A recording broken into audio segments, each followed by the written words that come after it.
Hi everyone. আজকে তোমাদের সঙ্গে আমি একটা ভালো খবর শেয়ার করতে চলেছি। ভালো খবর শেয়ার মানে আমার হাজব্যান্ডের যে অপারেশন হয়েছে তার একটা মিনি ব্লগ তো তোমাদেরকে আমি আগেই দেখিয়েছি। তো এটাই আজকে ডিটেল ব্লগটা নিয়ে আমি চলে এসেছি। ওকে আজকে আনতে যাচ্ছি। আমি আর আমার শাশুড়ি মা বাড়ি থেকে বেরিয়ে পড়েছি। এই সুন্দর রাস্তা দিয়ে ওকে আনতে যাচ্ছি।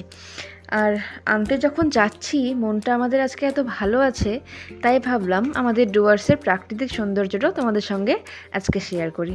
দেখো কি সুন্দর না রাস্তাঘাটটা। আর এটা কিন্তু আমাদের বাড়ি থেকে বেরিয়েই একদম কাছে থেকে এই ভিউটা পাওয়া যায়। আমরা একদম চা বাগান, সবুজ ঘেরা পাহাড়ের মধ্যেই থাকি বলতে পারো। তো চারপাশের আবহাওয়াটা এরকম সুন্দর। আর আগের দিন রাতে না হালকা বৃষ্টি হয়েছিল, তার জন্য আরও বেশি সুন্দর লাগছে, আরও সবুজময় হয়ে উঠেছে চারপাশটা। আর এই যে আমরা মালবাজার থেকে বেরিয়ে এখন ওদলাবাড়ি চলে এসেছি। ওদলাবাড়ির এই ব্রিজটা আমার খুব ভালো লাগে। আর তোমাদের সঙ্গে কথা বলতে বলতে সেবকে চলে এসেছি। আর সেবকে আসবো আর এই মহারাজদেরকে দেখবো না, এটা তো হতে পারে না। তাই ভাবলাম তোমাদেরকেও একবার দেখিয়ে নেওয়া যাক। আর এই যে সেবকের ব্রিজ, এই ব্রিজটা নিয়েও অনেক গল্প আছে, আমি শুনেছি এদের কাছ থেকে। তো সেটা নিয়ে না হয় অন্য একদিন আলোচনা করব। আর পাহাড়টা দেখো সুন্দর দেখা যাচ্ছে, তাই না? আর এই তিস্তা নদী, উফ কি অপরূপ রূপ, কি সুন্দর লাগছে। আমাদের বাড়ির কাছে এত সুন্দর একটা ভিউ আছে, ভিউ পাওয়া যায়, সেটাও ভাবলেই অবাক লাগে।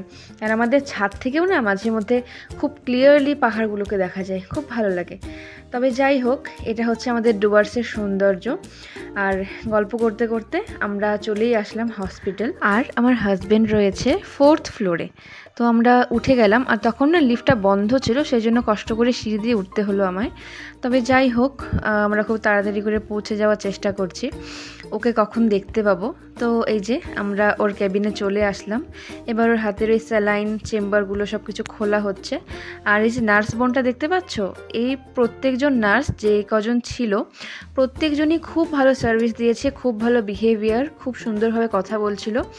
এদের থেকে তো আমরা একটু ভরসা পাই, তাই না, যে এরা একটু ভালো বিহেভ করবে আমাদের সঙ্গে, তবে গিয়ে মনে হয় যে না ঠিক আছি, আমি ভালো আছি, এরকম একটা ফিল আসে। তো এরা সত্যিই খুব ভালো কাজ করেছে, কিছু বলার নেই। আর ওর সঙ্গে মজা করছিল যে একটু ব্যথা দেবো নাকি, একটু এই করবো নাকি। তো যাই হোক, এরকম করে বেশ ভালো মতো কাজ করেছে ওরা। তো এটা খুলে দিল হাত থেকে, আর ওর ড্রেসটাও চেঞ্জ করে দিলাম। তো আজকে ওকে বাড়িতে নিয়ে আসতে পেরে সত্যি ভালো লাগছে। আর বেচারা অনেক কষ্ট করেছে এই কয়েকদিন, যেটা আর সহ্য হচ্ছে না আমাদের কারোরই। তো ভাবছিলাম কখন নিয়ে আসতে পারবো। তো আজকে সেই দিন, বাড়িতে আসার পালা। আর আমার হাজব্যান্ড জানো তো কী বলছিল কখন বাড়ি গিয়ে আলু সেদ্ধ দিয়ে ভাত খাবো, এরকম একটা ওর দাবি ছিল। তবে ডক্টর থেকে আমরা শুনে নিয়েছি কি খেতে পারবে, কীরকম কী করতে হবে। তো ডক্টর বলে দিয়েছে সব খেতে পারবে, এখন ও সুস্থই আছে। আর ও খুব তাড়াতাড়ি রিকভারি করেছে, যেটা পেশেন্টরা খুব তাড়াতাড়ি করতে পারে না। আমিও এই স্টেজটার মধ্যে দিয়ে গিয়েছি একটা সময়, তো আমিও এত তাড়াতাড়ি ঠিক হতে পারিনি, সুস্থ হতে পারিনি। ও দেখলাম যে খুব তাড়াতাড়ি নিজেকে সামলে উঠতে পেরেছে। তো ভালো থাকাটাই ভালো, ভগবানের কাছে প্রার্থনা করি যেন সবাই ভালো থাকে, আর আমার হাজব্যান্ড যেন খুব তাড়াতাড়ি আরও সুস্থ হয়ে ওঠে। তো যাই হোক, দেখো ও রেডি হয়ে গেছে বাড়িতে আসার জন্য। আসলে ওকে দেখে মনেই হচ্ছে না যে ও পেশেন্ট বা ওর একটা সার্জারি হয়েছে বা কিছু। দিব্যি হেঁটে হেঁটে ও লিফটে চলে আসছে। ওর জন্য হুইল চেয়ারটা আনা হয়েছিল, নার্সটা নিয়ে এসেছিলো। তবে ও বলেছে যে না, আমি হেঁটেই যাবো আর কি। তো দেখো আমরা সবাই লিফটে উঠে গেলাম। আমরা 4 জনই ছিলাম, আমার শাশুড়ি মা আর আমি তো পরে গিয়েছি, আর বাবা ওখানেই ছিল, আমার শ্বশুরমশাই ওখানেই ছিল। তো একবারে 4 জনে মিলে গাড়িতে করে আমরা ওকে নিয়ে আজকে বাড়িতে ফিরবো। এই বলতে বলতে আমরা নিচে নেমে গেলাম গ্রাউন্ড ফ্লোরে। এই তো আমাদের গাড়ি এসে হাজির। এবার আমরা গাড়িতে উঠে যাব।